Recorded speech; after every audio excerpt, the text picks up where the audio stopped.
아침 하나님의 말씀을 로마서 8장 33절 34절에서 읽도록 하겠습니다. 로마서 8장 33절입니다. 찾으셨으면 저와 함께 읽겠습니다. 누가 능히 하나님께서 택하신 자들을 고발하리요? 의롭다 하신 이는 하나님이시니 누가 정죄하리요? 죽으실 뿐 아니라 다시 살아나신 이는 그리스도 예수시니 그는 하나님 우편에 계신 자요 우리를 위하여 간구하시는 자시니라. 아멘. 어려운 한자말 중에 호시탐탐이란 말이 있습니다. 호시탐탐이란 말은 사전을 찾아보면 무엇을 빼앗기 위하여 기회를 노리는 것을 말합니다. 호랑이가 먹잇감을 잡기 위하여 호시탐탐합니다. 사냥꾼이 사냥감을 잡기 위하여 호시탐탐합니다. 남의 돈을 빼앗기 위한 피싱 사기범이 호시탐탐합니다. 도둑놈이 우리 것을 훔쳐가기 위하여 호시탐탐합니다. 그러나 호시탐탐의 원조 사탄입니다. 사탄은 호시탐탐 하나님의 백성들을 낚시질하기 위하여 항상 기회를 노립니다. 예수님의 말씀대로 사탄이 하는 짓은 뻔합니다. 우리를 죽이고 멸망시키려는 것뿐입니다. 우리가 이 적에게 속아 넘어가지 않으려면 적의 정체를 정확하게 알고 있어야 합니다. 사단의 목적은 에덴 동산에서부터 지금까지 한 번도 바뀐 적이 없습니다. 사단의 목적은 우리를 하나님으로부터 쪼개놓는 것입니다. 하나님으로부터 떼어놓는 것입니다. 하나님으로부터 관계를 잘라놓는 것입니다. 하나님을 알지 못하도록, 하나님을 사랑하지 못하도록, 하나님께 가까이 가지 못하도록, 하나님 없이 살도록, 하나님을 밟고 살도록, 하나님과 우리 사이에 그랜드 캐년을 설치하는 것이 그놈의 목적입니다. 방법도 하나도 바뀌지 않았습니다. 창세기 3장에 기록된 방법이 지금도 통하는 방법입니다. 항상 하나님을 오해시키는 겁니다. 하나님은 서운한 분, 하나님은 너무한 분, 하나님은 깍쟁이, 하나님은 눈물도 피도 없는 분, 하나님 믿고 살다가는 내 삶의 기쁨이란 하나도 없고, 하나님께 순종하며 살다가는 사업 다 망하고, 하나님께 가까이 가면 가정에 분란이 생기고, 항상 하나님은 믿을 만한 분이 아니라는 것으로 우리를 속입니다. 그 전략은 언제나 같습니다. 하나님의 말씀을 뒤트는 것입니다. 그래서 우리가 사탄에게 기회를 주지 않아야 합니다. 사탄에게 기회를 주는 일이 뭘까요? 죄 짓는 것입니다. 죄를 지으면 사탄에게 기회를 제공하는 것입니다. 중국이 북방의 오랑캐들을 막기 위하여 어마어마한 국력을 들여서 어마어마한 사람들의 생명과 시간의 희생을 통하여 만리장성을 쌓았죠. 그 만리장성을 넘어서 적군이 침입한 적이 없습니다. 항상 적군이 뇌물을 주어서 문지들이 문을 스스로 열게 만들었고 그 문을 통해 적군이 들어왔죠. 우리도 마찬가지입니다. 우리가 사단에게 문을 열어주는 일, 기회를 제공하는 일이 바로 죄 짓는 것입니다. 그런데 어디 그렇습니까? 살다 보면 우리 중에 죄 짓는 것이 취미고 적성이고 죄 짓는 것이 장기 있는 사람이 어디 있어요? 우린 다 죄를 싫어. 우린 다 죄의 치를 떨고 우린 죄의 결과에 대해 고통하고 죄의 유혹 때문에 시달리고, 그런데도 왜 우린 죄를 짓지요? 그게 우리 생김새입니다. 우리는 죄 가운데 태어났고 우리가 지은 과거, 현재, 미래의 죄에 대한 값을 예수님이 저 십자가에서 100% 다 지불했을지라도 여전히 여러분과 내 속에는 죄의 성이 남아 있습니다. 이것을 신학적인 말로 오염이라고 부르죠. 봄나무를 그냥 먹으면 큰일 납니다. 거기는 식물이 자기를 보호하기 위한 독이 있습니다. 그래서 봄나물은 반드시 삶은 다음에 물에 담궈서 독을 우려내야죠. 우리 속에 있는 죄의 독이 우러나기까지는 긴 시간이 걸립니다. 죽을 때까지 우린 죄 짓습니다. 우리는 죄를 안 짓고 살 수가 없는 존재라는 것이 슬픈 사건이죠. 여전히 우리가 주님을 닮아가고 있고 죄로부터는 점점 더 멀어지고 주님께는 점점 더 가까이 가는 것이 사실이고, 죄를 짓고 또 짓고 또 짓고 이런 죄 짓는 빈도가 죄 짓고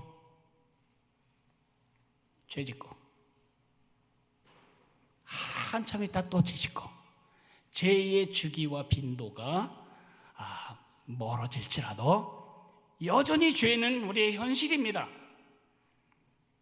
속으면 안 됩니다. 우린 넘어집니다. 지난주도 넘어진 사람이 우리 중에 틀림없이 있습니다. 아침에 결심하지만 저녁에 넘어지기도 합니다. 이럴 때마다 우리가 하는 일이 있습니다. 주님, 제가 하나님의 명령을 어기고 죄를 지었습니다. 하나님, 제가 잘못했습니다. 저를 용서해 주세요. 우리가 이렇게 죄를 시인하고 인정하고 자백하고 용서를 구할 때 우리 하나님은 우리를 용서하십니다. 그것으로 끝나면 얼마나 좋겠어요. 실상 용서가 끝났는데도 내 마음엔 후유증이 남는 것입니다. 길거리 가다가 여러분이 나가 자빠지면 정신 차리고 다시 일어날 때 모든 게 끝나는 게 아닙니다. 멍이 들고 시퍼런 자국이 남고 피부는 붓고 고통은 당분간 계속될 겁니다. 죄를 지을 때마다 여러분과 나는 고통당합니다. 내가 미쳤지, 내가 왜 이런 짓을 했지, 내가 멀쩡한 눈을 두고 왜 또 속았지. 그러지만 그런 아픔과 고통이 한참 세월이 지난 다음에 또 우리는 그런 짓을 합니다. 후유증이 있습니다. 참소를 당합니다. 참소란 말이 굉장히 어려운 말이에요. 사전을 찾아보면 이렇게 돼 있습니다. 어떤 사람이 다른 사람을 해치려고 거짓으로 죄가 있는 것처럼 꾸며서 윗사람에게 일러 바치다. 이것이 참소하다는 말의 국어사전적 정의입니다. 그런데 이 일이 누구의 전문 과목인 줄 아셔요? 마귀의 전문 과목입니다. 마귀는 참소하는 자입니다. 마귀는 고자질의 전문가입니다. 마귀는 비난의 전문가입니다. 마귀는 헐뜯는 것에 중상, 모략, 비방, 비난, 판단, 정죄 전문가입니다. 우리가 죄를 짓고 분명히 주님께 고백을 해도 사단이 우리 귓 속에 고발합니다. 참소합니다. 우리 하나님께 참소합니다. 하나님, 설마 저 아이가 의인이라고는 못하시겠지요? 두 눈 크게 뜨고 저 인간이 하는 짓을 똑똑히 보십시오. 지금 무슨 짓 하는지 보시지요? 썩은 생각, 부패한 동기,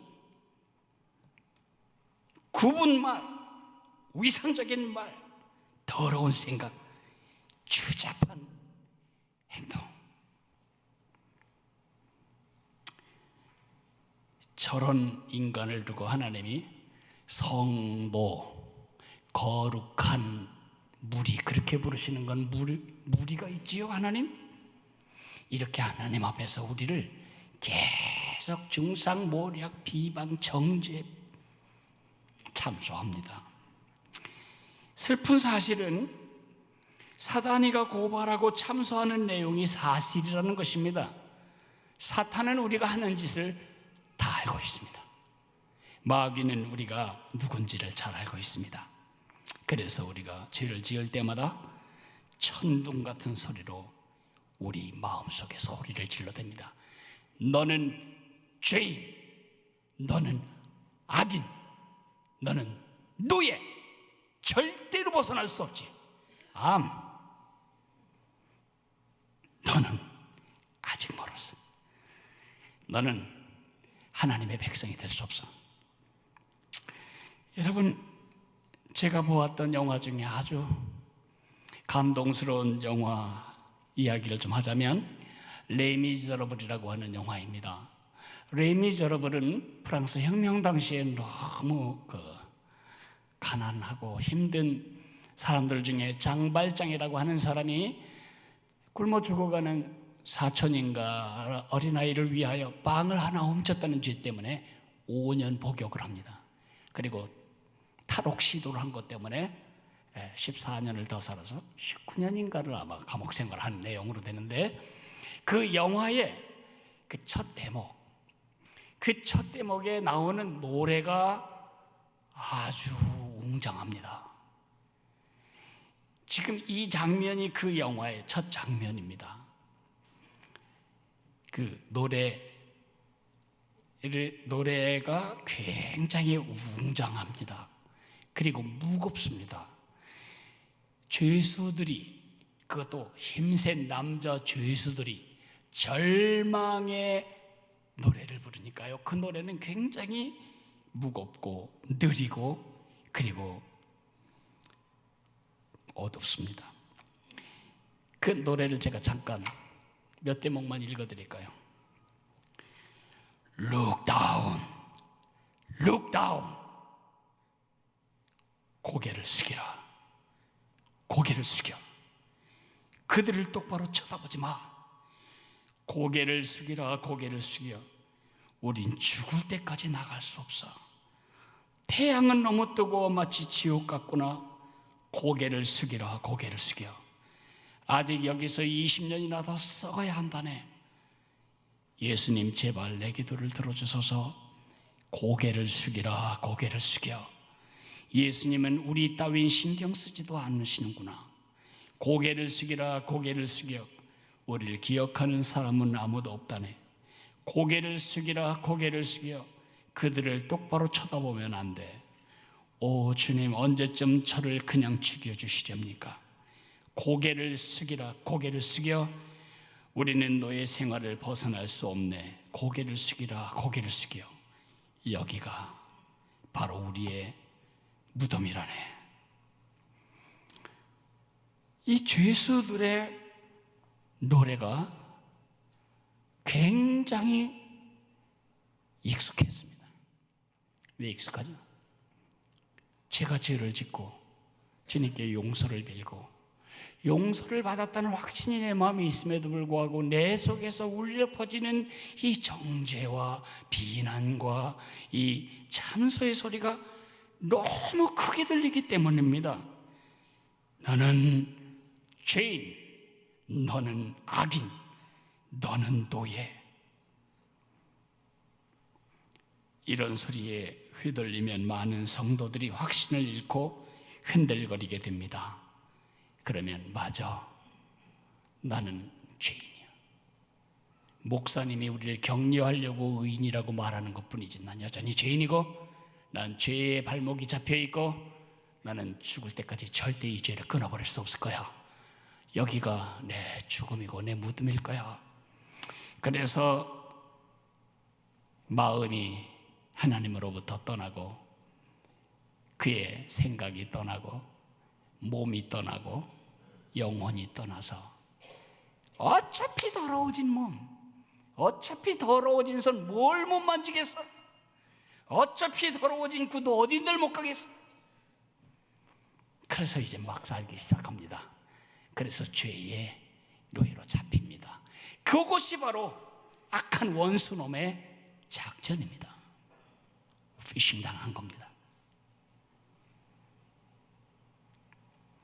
이 악한 사단에게 속아 넘어가지 않기 위해서는 어떻게 해야 할까요?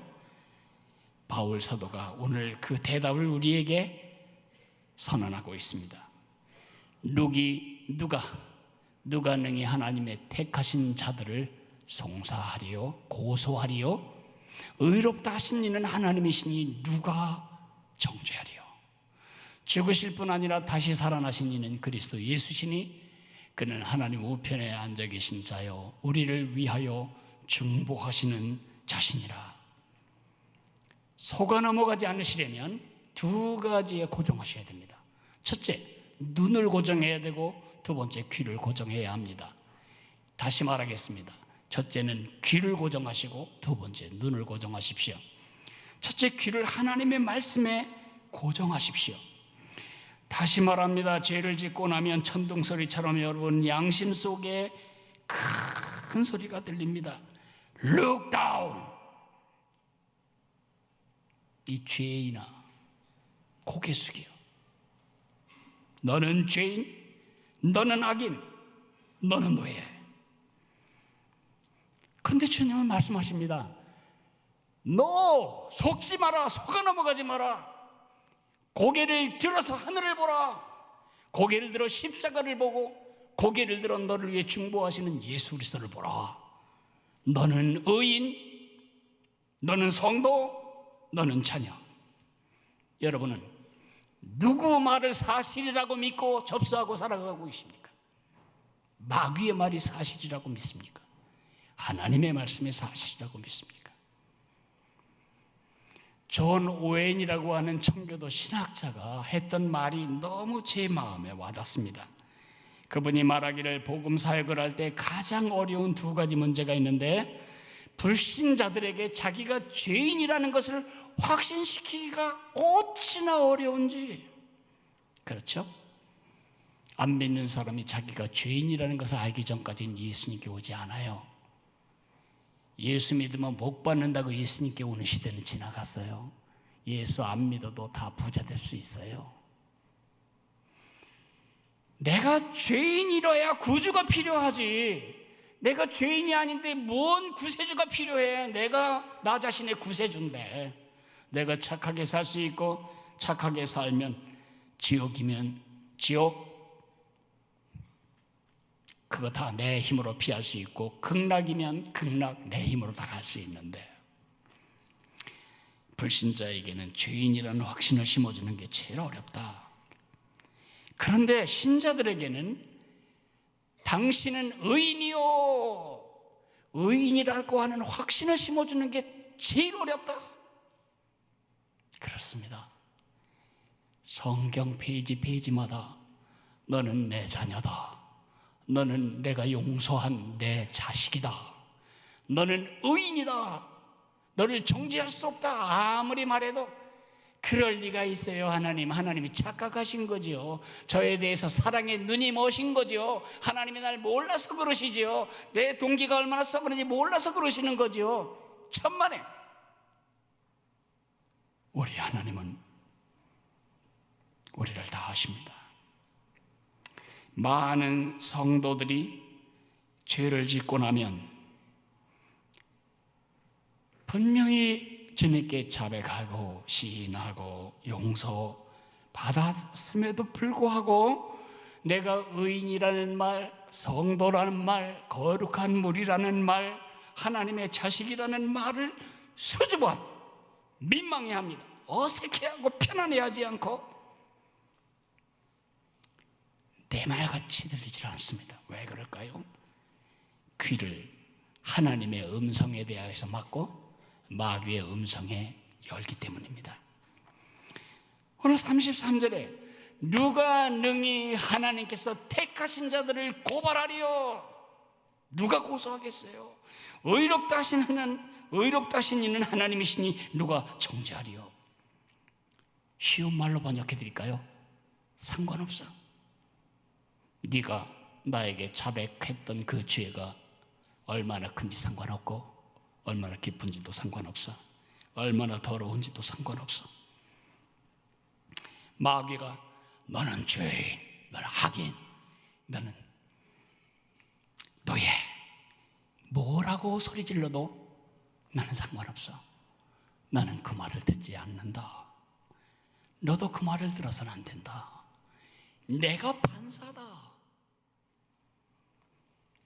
검사가 아무리 심각한 구형을 해도, 변호사가 뭐라고 해도 판사가, 모든 정황을 다 살핀 판사가 무죄 끝난 것입니다. 하나님이 판사입니다. 하나님 눈 멀지 않았습니다. 우리를 볼 때 편견의 눈으로 아이고 고슴도치도 제 새끼 하마마다고 내 새끼는 너무 예쁘구나, 천만에요. 하나님 눈을 크게 뜨고 하나님 다 보고 계세요. 우리가 한 짓, 우리가 생각하는 거, 우리의 말, 우리의 동기, 우리의 중심 다 알고 계시면서 모든 걸 다 하시면서 주님이 무죄 이렇게 선언하시고 재판은 끝납니다. 그런데 누구도 상급 법원에 상고할 수 없습니다. 왜요? 왜? 하나님이 최고 법정이시니까요. 왜 하나님은 이 말도 안 되는 판단을 하시죠? 모순 아닌가요? 뻔히 한 짓을 다 보시면서 무죄, 모순인가요? 아닙니다. 하나님이 우리를 보실 때 맨눈으로 보지 않으십니다. 하나님이 우리를 보실 때 우리와 하나님 사이에 렌즈를 끼고 보십니다. 그 렌즈는 바로 예수 그리스도의 십자가의 보혈이라는 렌즈입니다.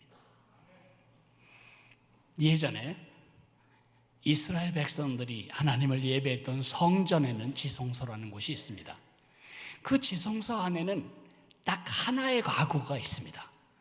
그 기구는 뭐냐면 언약궤입니다. 상자인데 금으로 쌌지요. 그 상자 안에 뭐가 들었냐면 십계명 두 돌판이 들어있습니다. 그것이 이 백성들이 살아가야 할 기준이고 법입니다. 이 법 어기면 죄인이고 이 법 어기면 죽습니다. 그런데 그 상자가 뚜껑이 없다면 이스라엘 백성들 다 죽었습니다. 하나님은 그 상자의 뚜껑을 만들게 하셨습니다. 상자 뚜껑을 속죄소 혹은 속죄판이라고 부르죠. 뚜껑이 있는데 그 뚜껑 위에 천사들이 날개를 펴서 날개가 양쪽 끝이 만나게 하는데 그 천사가 머리 숙여 내려다보고 있는 바로 그 판에 1년에 한 차례씩 대제사장이 백성들의 모든 죄를 담당하고 칼 찔리고 피 흘리면 그 피를 가져가서 그 속죄판에 백성들의 죄를 담당한 양의 피를 뿌리면서 속죄합니다. 그러니까 그 속죄판에는 항상 불구죽죽한 마른 핏덩어리, 핏자국이 흥건한 것입니다. 하나님이 하늘에서 그 백성들을 보실 때 뭘 통해 보신다고요? 그 피를 통해서 그들의 죄를 보는 것입니다. 그 죄값을 어린 양이 대신 치러준 거죠. 그것이 예표입니다. 무슨 예표죠? 어느 날 하나님이 이 땅에 오셔서 우리의 죄값을 치르시고 십자가에 대신 죽으심으로 우리의 죄값을 치러주실 것에 대한 구약의 예언의 그림입니다. 그래서 34절에 말하는 것입니다. 누가 정죄하리요? 죽으실 뿐 아니라 다시 살아나신 이는 그리스도 예수시니. 죽으실 뿐 아니라 다시 살아나신 이가 예수예요. 누구를 위하여? 여러분과 나를 위하여. 제가 오늘 찬송을 부를 때 너무 그 찬송이 좋아서 이렇게 찢었어요. 오늘 우리 악보에서. 제가 이 찬송가 가사를 한번 다시 읽어드리겠습니다. 6월절 어린 양의 피로 나의 삶의 문이 열렸네. 저 어둠의 권세는 힘이 없네. 주 보혈의 능력으로 원수가 날 정죄할 때에도 난 의롭게 설 수 있네. 난 더 이상 정죄함 없네. 난 주보혈 아래 있네. 난 주보혈 아래 있네. 그 피로 내 죄 사했네. 하나님의 긍휼 날 거룩해 하시었네. 난 주보혈 아래 있네. 난 원수의 어떤 공격에도 더 이상 넘어지지 않네. 난 주보혈 아래 있네. 그래서 로마서 8장 1절은 이렇게 선언하는 것입니다. 그러므로 이제 그리스도 예수 안에 있는 자에게는 결코 정죄함이 없나니. 공식을 말씀드릴까요? 의로우신 재판장, 죄를 눈꼽만큼도 속지 않으시는 의로운 재판장, 그리고 죄인, 그 사이에 예수님의 죽음과 부활, 그리고 맨 밑에 뭐가 남죠?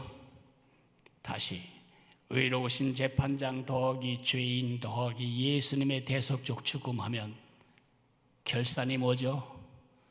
No condemnation, 정죄함이 없다. 죄를 짓고 고백해도 이 마음에 끊임없는 비난과 정죄가 이럴 때 누구의 음성을 듣냐? 그게 아주 중요한데, 사단은 죄인, 악인, 노예.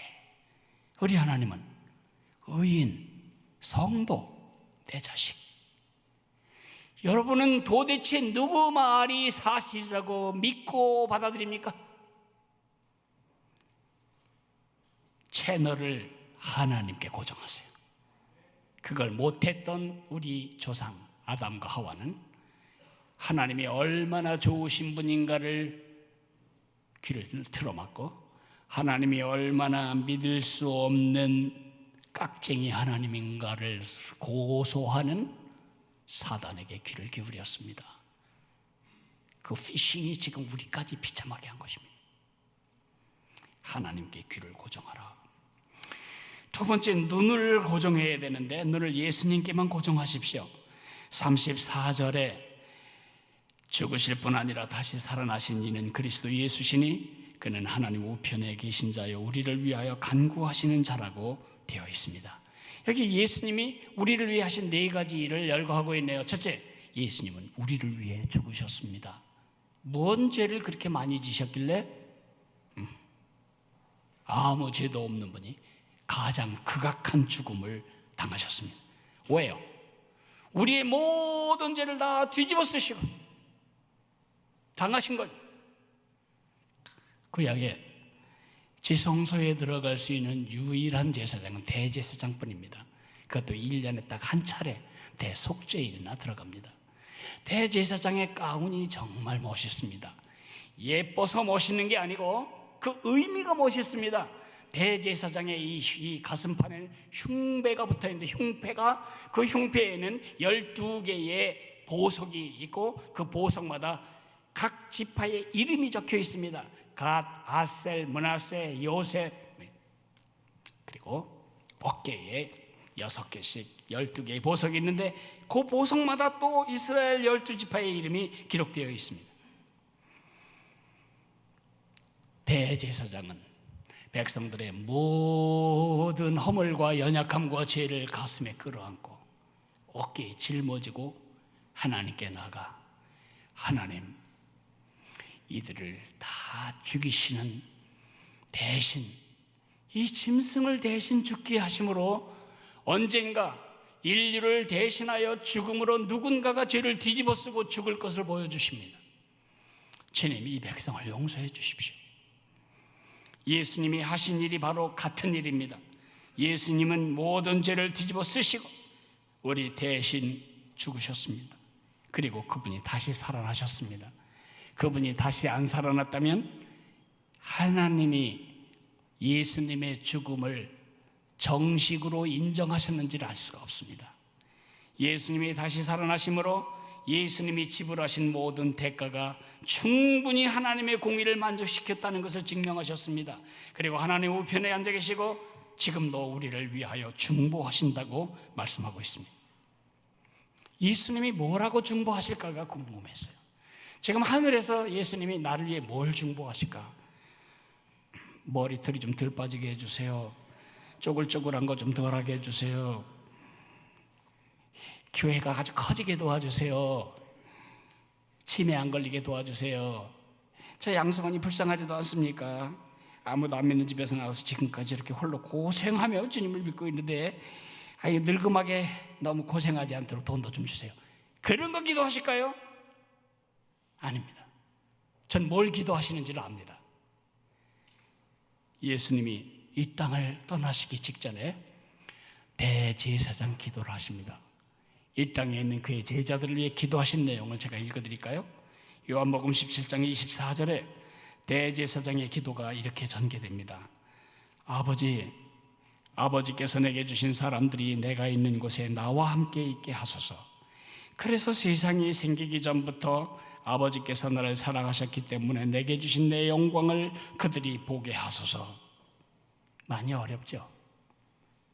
더 쉽게 번역하겠습니다.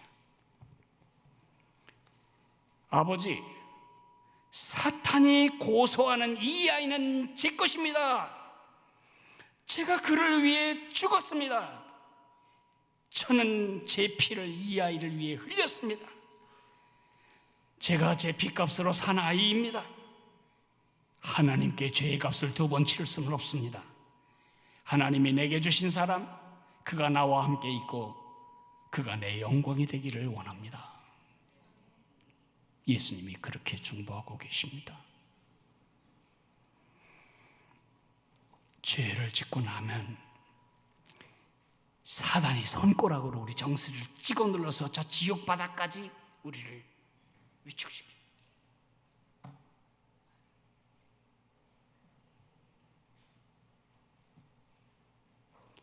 하나님 안에 있는데 정체성이 없어져 버리는 겁니다. 사단이 양심을 마치 벌러지처럼 이 속에서 날 뜯어먹게 합니다.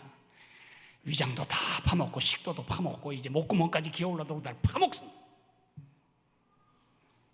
천둥소리처럼 비난합니다. Look down. 내려다보라. 고개를 숙이라. 너는 죄인이니까, 너는 악인이니까, 너는 노예이니까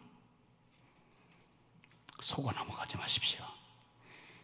또 그런 못된 노래를 부르거들랑 4가지 단계를 거쳐서 차버리십시오. 첫째, 상책은 사단에게 기회를 주지 않는 것입니다. 죄를 짓지 않는 것입니다. 죄 출입 금지, 죄 진입 금지, 죄 상종 금지. 죄를 미워하고 죄를 멀리하고 죄와 싸우고 죄를 피해야 합니다. 이것이 상책입니다. 그런데 그게 잘 안 되잖아요. 그렇게 결심하고 그렇게 기도했는데도 또 죄를 짓잖아요.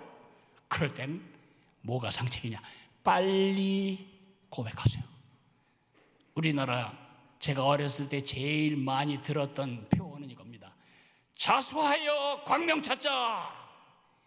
간첩도 빨리 자수하면 광명을 찾아요. 죄인이 빨리 고백하고 자백할수록 광명을 찾는 것입니다.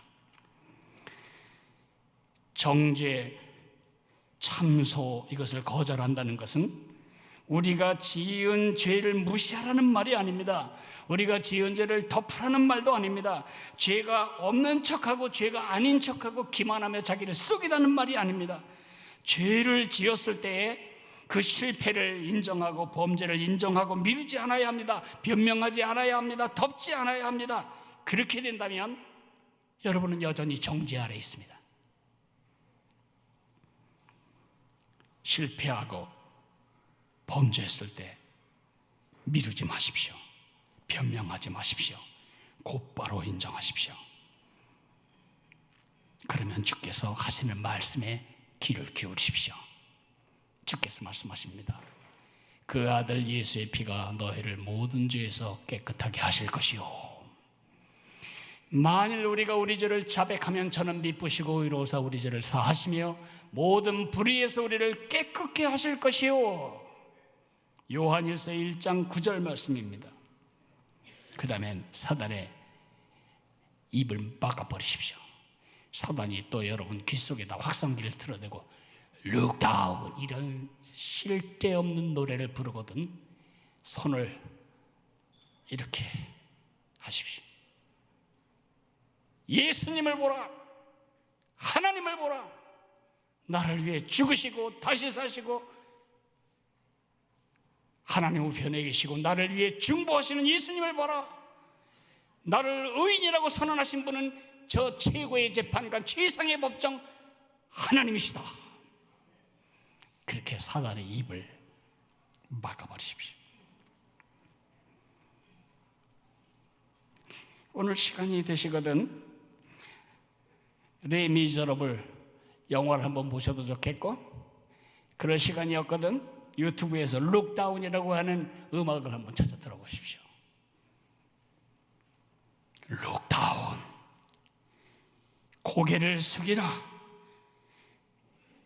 설교의 시간에 합당하지 않은 표현을 하나 인용하자면 요즘 젊은 아이들 말대로 눈 깨라 이런 말씀은 안 되는데 잘 안 써본 말인데 하니까 이상하네요. 마귀는 늘 우리 보고 눈 깨라. 넌 죄인이야. 어디 눈을 들어? 하나님은 반대입니다. 고개 들어. 눈을 들어. 예수님을 보라. 십자가를 보라. 그것이 우리가 승리하는 길입니다. 우리 다 같이 일어나서 찬양하며 오늘 주신 말씀을 순종할 것을 결단합시다.